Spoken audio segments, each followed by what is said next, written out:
Y en el tiempo de la entrevista, hoy aquí a mi vera con Cayo Lara, coordinador federal de Izquierda Unida. Señor Lara, ¿qué tal? Buenos días. Buenos días. Gracias por acompañarnos. A vosotros, por invitarnos. La segunda vez, creo recordar, esta temporada que le tengo por aquí en el estudio. Sí, es de los poquitos reincidentes. Nos hemos visto dos veces ya. Dos veces. Con esta. Sería la primera en todo caso en el 2014, porque la otra fue en el 2014 sería la primera. Bueno, en este 2014 precisamente en el que estamos, nos queda ya muy poquito, menos de 100 días para las elecciones europeas. ¿Qué se juega algo Izquierda Unida en estas elecciones? Y luego, si quiere también, ¿qué se juega España en estos comicios europeos? Por hacerle una doble pregunta. En las elecciones se las juegan siempre los ciudadanos y las ciudadanas, ¿no? Aunque muchos no sepan que se las juegan, ¿no? Y decidan que pasan de la política y que no votan y tal, yo creo que sí se juegan porque las decisiones, una parte muy importante de las decisiones que se adoptan en nuestro país, son decisiones que tienen que ver con lo que se decide, y valga la redundancia, en Bruselas y en el Parlamento Europeo. Por tanto, todas las elecciones son importantes y quien pierde o gana en ellas son los ciudadanos, porque en función de los programas concretos que después se aplican y se desarrollan, pues así pueden favorecer o perjudicar determinados intereses de la ciudadanía. Lo que sucede también en el plano político es que Izquierda Unida espera subir en estas elecciones, si me permite un análisis así más básico. Si no sube, ¿lo interpretarían como una derrota o no sé cómo lo ven? No, vamos a ver las encuestas y la percepción que tenemos de la ciudadanía en este momento es que estamos en una tendencia de crecimiento y de ganar confianza entre muchos ciudadanos y ciudadanas. Y nosotros pensamos que eso se va a manifestar claramente en las urnas en el mes de mayo, ¿no? Entonces, no pensamos tener ningún tipo de frustración desde el punto de vista de que somos además muy moderados a la hora de valorar lo que son las propias encuestas. Me gusta poner mucho los pies en el suelo, prefiero valorar a la baja y así luego no me llevo ninguna desilusión. Pero sí, hay una tendencia de crecimiento clara. Creo que el bipartidismo no está hundido, pero está muy tocado, porque es responsable de la construcción de la arquitectura europea que tanto daño está haciendo a la política, a la clase trabajadora y a la mayoría social y a las políticas europeas, y hay que cambiar esa estructura y por tanto son máximos responsables lo que ha significado y significa el bipartidismo en nuestro país, y está tocado y creo que se va a manifestar nítidamente en estas elecciones europeas. Se lo pregunto de otra manera, si después de todo lo que llevamos de legislatura, de crisis, de recortes, de tensiones, si después de todo vuelve a ganar unos comicios el PP, ¿cómo lo interpretaría Izquierda Unida? Bueno, ganar, no lo sé. El número de votos, el número de votos, el PP tiene un soporte de votos importante en este país. Yo creo que ahora mismo todas las encuestas caminan y que están en un 28-30%, y aunque tengan una valoración de suspensión completa que tienen todos los ministros, y además que cada encuesta del CIS va diciendo que suspenden más, incluido el presidente del gobierno, pero tiene un colchón de voto importante, que entre el 28 y el 30%, pues yo creo que lo tienen más o menos asegurado, ¿no?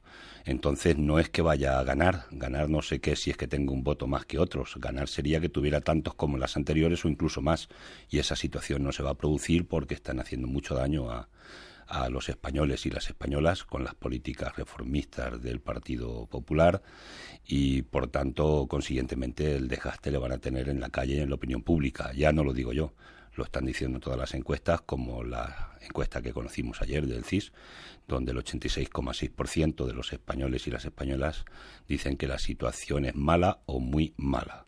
Por tanto, a partir de ahí, eso no tiene nada que ver con la que la Alicia en el País de las Maravillas nos presenta el señor Rajoy y nos ha presentado en el último debate del Estado de la Nación.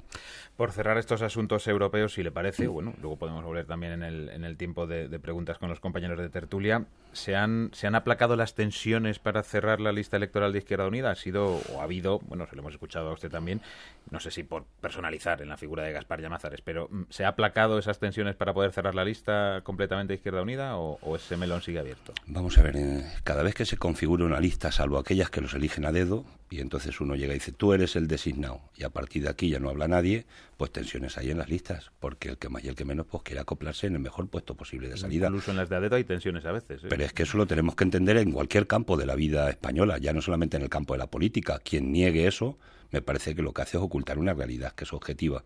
Nosotros lo que intentamos es generar, y creo que lo hemos conseguido, una candidatura plural, una candidatura donde además tenemos que tener en cuenta nuestras alianzas que tenemos con partidos determinados, como ICV, como AYE en Galicia, o como la propia SAC, estamos en conversaciones con ellos para intentar armar también un puesto dentro de la propia lista que se ha quedado reservado con Basar, es decir, con otras fuerzas políticas, y también tenemos que hacerlo con representantes de lo que llamamos en este momento toda la movilización social que hay en el país, con gente joven, con la experiencia, es decir, creo, ormar todo eso, cuesta trabajo hacerlo, pero lo hemos conseguido de la forma más democrática dentro de nuestra organización y por tanto se ha llegado a un acuerdo. Y en los acuerdos finales nunca está todo el mundo satisfecho. Si todo el mundo estuviera satisfecho, pues sería muy raro, ¿no? Por tanto, pero finalmente todo el mundo se supedita a lo que ha sido el acuerdo mayoritario. Y finalmente lo más importante es que esa candidatura va a representar y representa con mucha dignidad lo que son los intereses de la mayoría social, de la clase trabajadora, de todas las mareas y de todos los movimientos que han estado y que están en la calle reivindicando políticas de defensa de lo público y políticas en definitiva que tienen que ver con los intereses desde nuestro punto de vista de la mayoría social. Le quiero preguntar por otras cuestiones de actualidad. ¿Qué papel puede jugar Izquierda Unida en Navarra? Hoy estamos pendientes teniendo en cuenta que la llave puede pasar por ahí, o el primer paso puede pasar por ahí, vaya usted a saber, de un comité del Partido Socialista Navarro, pero yo quiero preguntarle por qué papel puede jugar Izquierda Unida en Navarra. No sé si a lo mejor dar ese paso al frente de presentar una moción de censura. Bueno, nosotros presentarla como organización, no tengo en este momento información de que pueda haber voluntad de presentarla por parte de nuestra organización en Navarra, pero sí hay voluntad de que se presentara la moción de censura, están de acuerdo en ello, estamos de acuerdo en ello, porque entendemos que no se puede aplazar por más tiempo una situación que hay de deterioro dentro de la propia sociedad navarra y del gobierno navarro en este caso, ¿no? Y no se puede supeditar, en definitiva, lo que es una situación de un escándalo importantísimo y escándalo tras escándalo que se está viviendo en el gobierno de Navarra a una situación electoral. Y, por tanto, yo creo que es el momento y el tiempo de que los ciudadanos y las ciudadanas hablen, vayan a las urnas y, en función de la correlación de fuerzas y lo que decidan los ciudadanos, pues vendrán después las conformaciones de los futuros gobiernos. Si el PSN no presenta esa moción, ¿le gustaría que su formación en Navarra, Izquierda Unida en Navarra, Esquerra, presentase esa moción? Eso la adopción de la opinión federal la conformaremos cuando, si ese caso se produce, repito, porque ya hay parece visor de que el Partido Socialista a nivel federal dice que no se puede presentar o no se debe presentar la moción. Cuando nuestra organización en Navarra decida, pues con lo que decida nuestra organización nosotros estaremos... hacemos las cosas a veces al revés. El Estado federal es que también tiene mucho que ver con eso, la democracia tiene mucho que ver con eso.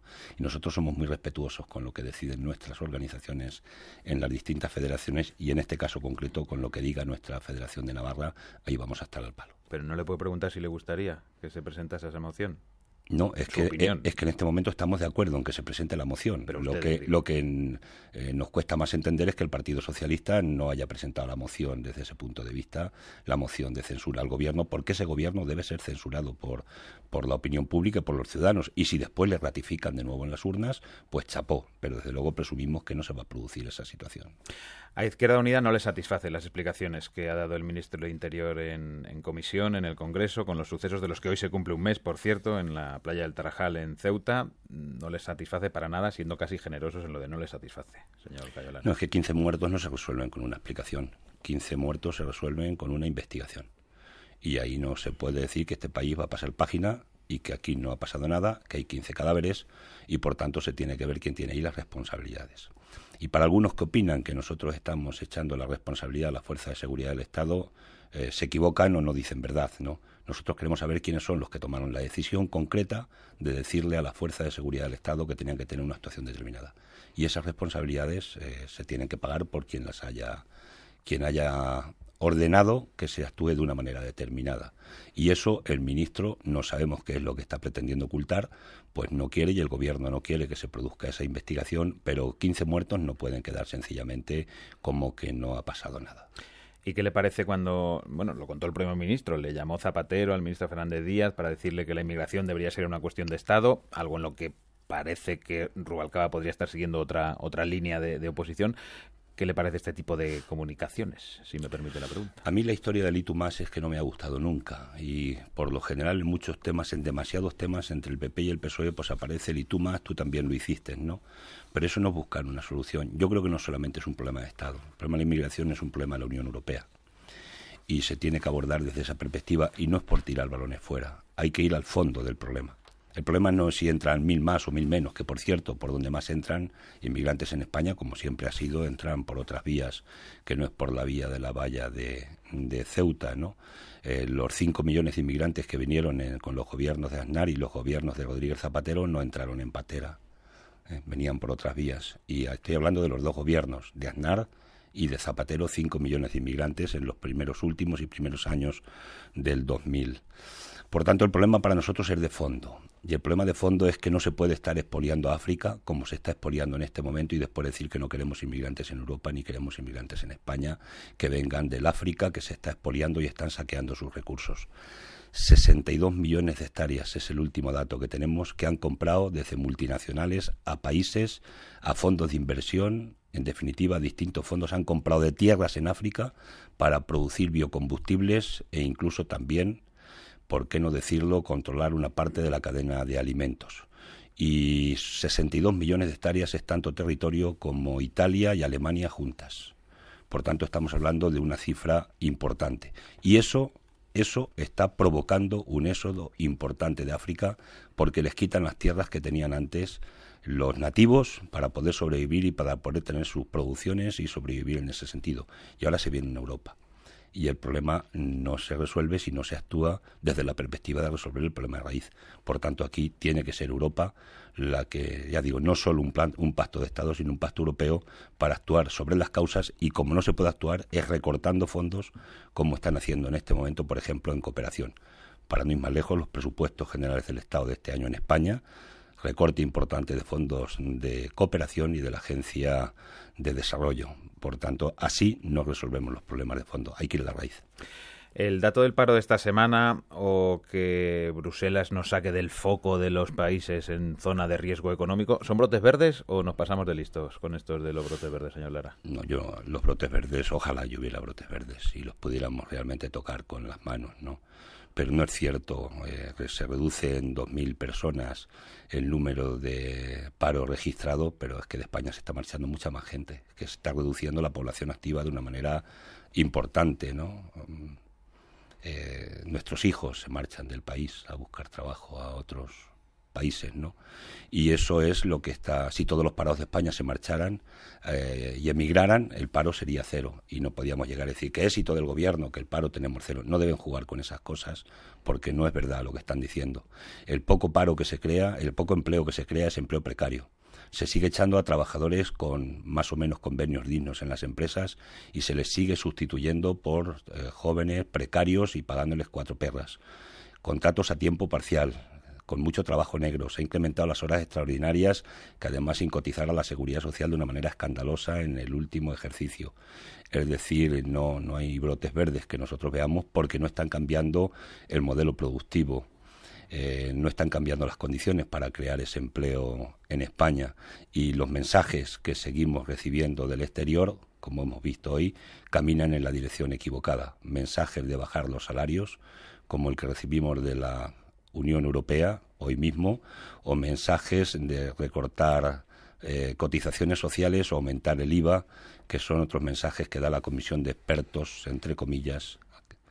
Échate a temblar cada vez que crea una comisión de expertos, porque la de la reforma laboral ya vimos los resultados, y ahora la de Montoro, que camina por la dirección de que hay que subir el IVA y quitar cotizaciones sociales.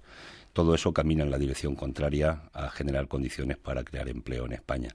Por tanto, digo, ojalá y estuviera cambiando el ciclo, pero no está cambiando el ciclo. Y dos escenarios internacionales antes de dar paso a las preguntas de los compañeros de tertulia. Uno es Ucrania, quiero conocer su opinión, desde la suya como coordinador o la suya propia, con lo que está sucediendo en Ucrania y con el papel que está jugando Europa o no en la resolución o intento de resolución de esta crisis, señor Lara.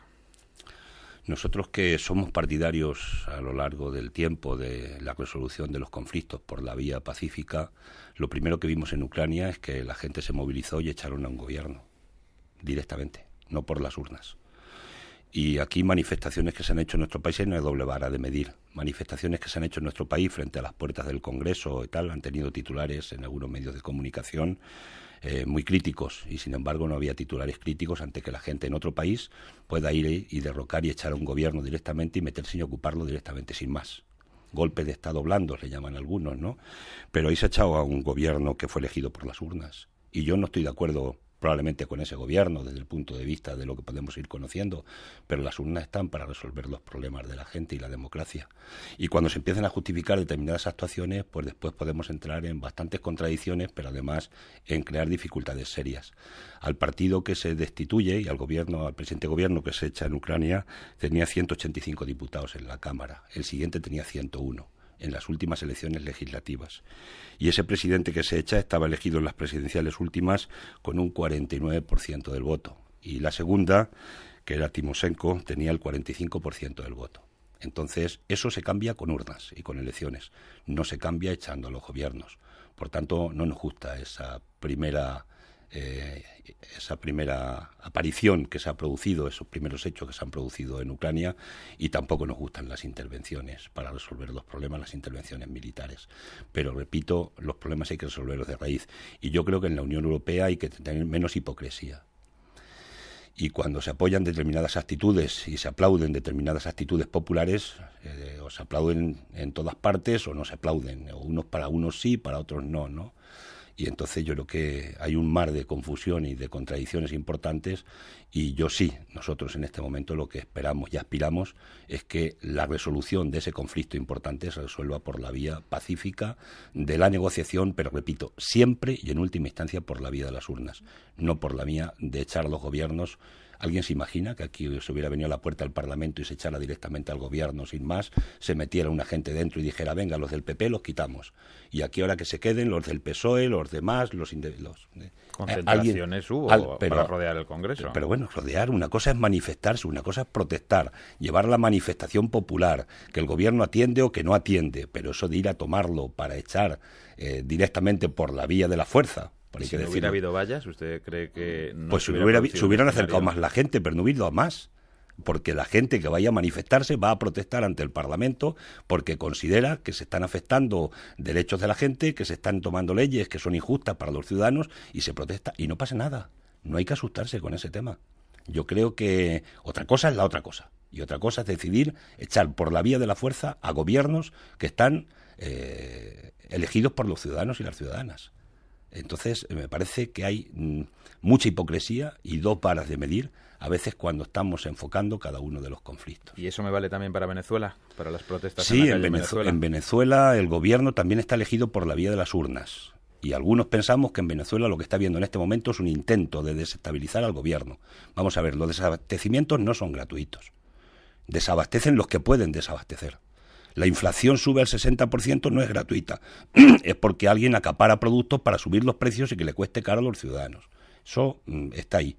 Y desde luego está denunciándose ahora mismo por parte de todo el mundo el interés del imperio por desestabilizar al gobierno de Maduro. Y hay que recordar que también es un gobierno que ha estado elegido por las urnas y que han pasado 14 o 15 veces por las urnas en los últimos años los gobiernos venezolanos. Y que eso parece que se olvida, parece que es un gobierno que ha entrado por la vía de un golpe. Golpe es el que se intentó en el 2002, por cierto, con unas buenas miradas que se echaron por parte de Aznar, aquel intento de golpe que se hizo en Venezuela.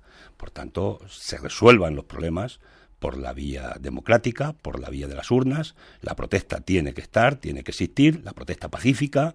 La protesta con cócteles Molotov, con ladrillos, con tal, pues hombre, eso ya tiene algo de menos de pacifismo, eso ya va teniendo otros componentes. Yo no he estado nunca por esas opciones ni voy a estar por ellas. José María Brunet, venga, el primero que tengo por aquí con ganas de preguntar. Bueno, sí, Cayo Lara aludía en una de sus respuestas al debate de Estado de la Nación. Yo querría preguntarle sobre ello en el sentido que me pareció que Rubalcaba hacía un discurso muy fuertemente social y que ustedes, en cierto modo, empezaban una cierta competencia electoral también entre ustedes, ¿no? Por el voto del centro-izquierda, digamos, en un sentido amplio. Entonces, la primera cuestión sería esa. ¿Cómo vio a Rubalcaba? ¿Cree que hay una competencia especial en estas elecciones entre el PSOE e Izquierda Unida para tratar de arañar votos? Es decir, ¿es más rival el PSOE, en definitiva, que incluso que el PP en esta campaña electoral para ustedes? Y como estamos en vísperas del Día de la Mujer Trabajadora, también quisiera referirme a otro aspecto de su discurso. Usted dijo que había un tsunami de desigualdad en este momento en España y dio algunas cifras cifras, algunos datos. 1 de cada 4 mujeres pues trabaja con contratos a tiempo parcial y por tanto precarios, y con una brecha salarial que usted cifró en el 23%. Entonces, esta segunda cuestión iría dirigida sobre todo pues a la mujer trabajadora. ¿Cómo superar el hecho de que estos fenómenos de desigualdad tan lacerantes permanezcan en la sociedad española? Bueno, yo creo que en la primera parte Rubalcaba está con un discurso en este momento, que hace un discurso que sitúa una parte muy importante en un discurso de la izquierda, pero que tiene una contradicción muy importante, y es la actuación que tuvo en un gobierno hace 4 días. Entonces no se puede hoy hacer un discurso, que está bienvenido los discursos, de que no hay que desahuciar a la gente de las casas, pero hace 4 días se desahuciaba a la gente por el Partido Socialista, y con Carmen Chacón, por ejemplo, pues Carmen Chacón, que estaba alimentando darle más vida a los juzgados para que se echara a la gente de sus casas, ¿no? Entonces yo creo que lo que tiene es una contradicción muy importante, y ahora pretenden de alguna manera recuperar un electorado que le ha votado al Partido Socialista en una concepción desde el punto de vista de la izquierda y que le han perdido de una manera muy importante, y ahora intentan recuperarlo con una dialéctica, con un discurso, que es lo que vimos en el debate del Estado de la Nación. Pero repito, eso choca con lo que ha pasado y cómo han gobernado en el periodo anterior.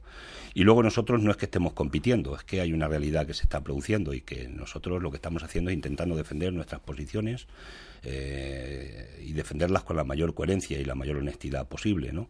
Y eso significa pues que está habiendo una parte muy importante, es decir, hay una parte mayoritaria del electorado que ha votado habitualmente al Partido Socialista. Yo siempre digo una cosa, ¿no? Que el voto no es de nadie, que alguna gente dice, es que le quitan ustedes el voto. No, el voto es del ciudadano, y cada ciudadano con su voto hace lo que le da la gana, y vota a quien quiere, cuando quiere y como quiere. Y a partir de ahí lo que hay es que una parte mayoritaria de la gente que ha votado al Partido Socialista, en este momento concreto, considera y valora mejor a Izquierda Unida que al propio Partido Socialista que representa el señor Rubalcaba. Mayoritariamente en las encuestas, todas lo están diciendo. Y por tanto, de una manera natural, una parte muy importante de ese electorado, pues probablemente en este momento está pensando en dar su confianza a Izquierda Unida. Eso es lo que está pasando. Y en el segundo caso, pues algo muy elemental. Si en la administración pública entra un hombre o una mujer a trabajar en cualquier actividad de la administración pública y el salario es exactamente el mismo, y no se tiene por qué no tanto así también en el sector privado. Es decir, la equiparación de los salarios, igual trabajo, igual salario, es una vieja reivindicación del movimiento obrero que nosotros suscribimos, y no entendemos por qué tiene que seguirse produciendo una horquilla tan importante entre los salarios de la mujer y los salarios de los hombres. Hay igual trabajo y por tanto igual salario, y eso no se está produciendo. Se están aprovechando más, y en la crisis además las mujeres han salido peor paradas todavía incluso que los propios hombres en términos cualitativos y cuantitativos, y por tanto ahí vamos a seguirlo defendiendo, porque es un principio, y además no entendemos ninguna razón que pueda determinar que alguien por el hecho de ser hombre tenga que tener mayor salario que el hecho que porque sea una mujer. Tengo por aquí a 2 mujeres trabajadoras, así que venga, Esther Esteban, la primera. No, yo le quería preguntar por esa decisión del Tribunal Constitucional de avalar como constitucional la decisión de María Dolores de Cospedal de que los diputados de Castilla-La Mancha no tengan una nómina, o sea que si eso significa que eso se podría extender en un momento dado a los diputados nacionales, ¿cómo lo vería usted? Y quería preguntarle si Izquierda Unida finalmente va a optar por hacer primarias abiertas a los ciudadanos como ha hecho el Partido Socialista. Pues tiene 2 preguntas, señor Lara. Sí, la primera de ellas, yo no sé si el Tribunal Constitucional se va a aplicar la misma doctrina. Los miembros del Tribunal Constitucional, sus salarios se mueven entre los 120, 130.000, 140.000 euros. Yo no sé si ellos podrían ejercer su función en el Constitucional sin salario, con una gratificación que le dieran por asistencia. Y yo no sé si el Constitucional iba a poder cumplir con las obligaciones y funciones que tiene que cumplir en este país, aplicando la doctrina que intentan aplicar a Castilla-La Mancha. El sistema censitario, que en política esté quien tenga dinero, y el que no tenga, que se vaya al monte, ¿no? Pues yo creo que eso ya se superó hace muchísimos años en nuestro país, porque un trabajador para poderse dedicar a la política necesita un salario.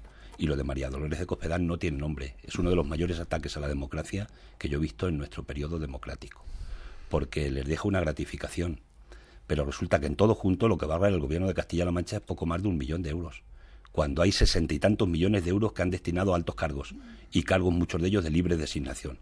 Es decir, un aparato al servicio del gobierno para el control, no para el control del gobierno, sino para el control de la sociedad por parte del gobierno. y disminuir lo que es la capacidad de un Parlamento que tiene que controlar al Gobierno, que tiene que legislar. Eso es lo que ha hecho María Dolores de Cospedal. Es un ataque directo a la democracia y, por tanto, no entendemos la posición del Constitucional, repito, y se la deberían pensar si se la aplicaran ellos, qué papel podían desarrollar. Ella lo que dice es que borrar en una legislatura 4,5 millones, que con la que está cayendo económicamente los ciudadanos de Castilla-La Mancha. 67 millones en altos cargos y cargos de libre designación por María Dolores de Cospedal. Que no mienta más, que diga que quiere quitar control, que quiere consolidar bipartidismo a la baja y que quiere limitar democracia y que no quiere tener controles por parte de la Cámara. Si yo hoy fuera diputado del Partido Socialista, que son los que están allí, yo dimitiría, me iría del Parlamento, de la Cámara de Castilla-La Mancha, y que se van gobernando solos. Lo haría, y lo digo con toda la claridad del mundo, porque lo que se está ahí planteando ya no es un sistema mínimamente democrático representativo. Ahí se está planteando un sistema censitario, donde los poderosos, los que tengan recursos, los que tengan rentas, sean los que puedan dedicarse a la política. Y, por tanto, esos no van a defender los intereses de la clase trabajadora ni de la mayoría social. ¿Y primarias abiertas, que era la otra cuestión? Y nosotros, el proceso, cuando hagamos las primarias, es un debate. Yo vi un debate de 2 candidatos a primarias. Escuché un debate en un medio de comunicación ayer o anteayer entre 2 candidatos. Que se habían presentado ambos a primarias por el mismo partido, por la misma organización, y entonces le preguntaban, bueno, ¿usted qué propuesta me tiene diferente? Dígame usted, ¿qué tengo yo? ¿Por qué tengo que votarle a usted y no a este otro señor que se presenta de su mismo partido y tal? Y no había ninguna razón, porque el programa es el mismo, porque la propuesta es la misma. Es si soy un poco más guapo, soy un poco más dialéctico, tengo un poquito más cultura histórica, conozco más de ciencias, conozco más de geografía. ¿Por qué? Me caes mejor porque tienes los ojos más bonitos, pero en el fondo, en lo concreto, sobre el aborto ustedes qué opinan, es lo mismo. Sobre el empleo qué opinan, es lo mismo. Entonces yo creo que a veces se juega demasiado con las palabras y menos con los contenidos. Entonces, eso de ser más abierto, más en ese sentido, yo creo que tiene bastantes dificultades. No obstante, nosotros, ahora ya voy a responder, de cara a las presidenciales, nosotros tenemos establecido el sistema de primarias. Si hay más de un candidato en la organización o candidata, habrá sistema de primarias en nuestras elecciones presidenciales, a presidente del Gobierno de España. Y en las demás, lo que decidan nuestras propias federaciones. Nosotros tenemos un altísimo nivel de participación programática en nuestros programas, de mucha gente que no es militante y de mucho tejido social, que para nosotros es lo más importante. El tejido social y sindical. Las propuestas concretas, que son las que se van al final del programa, para nosotros son las más importantes, porque eso es lo que hay que llevar a los parlamentos y a las instituciones. Lo que realmente es la voz de la gente que elabora programas, que elabora propuestas y que participa con nosotros en esa elaboración concreta. Curri Valenzuela. Yo quería volver un poquito al tema de la inmigración, porque decía usted que hay que atacar el tema de raíz de la miseria de África, el expolio, le llama usted, y yo creo que en eso podemos estar todos de acuerdo.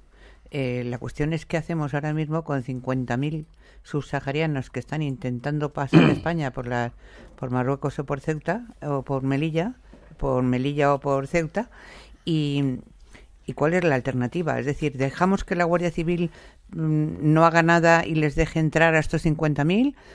¿Supone esto un efecto llamada? ¿Damos órdenes a la Guardia Civil de que evite, sin causar víctimas, que entren más? ¿Qué hacemos? ¿Asumimos hasta que consigamos frenar el expolio de África?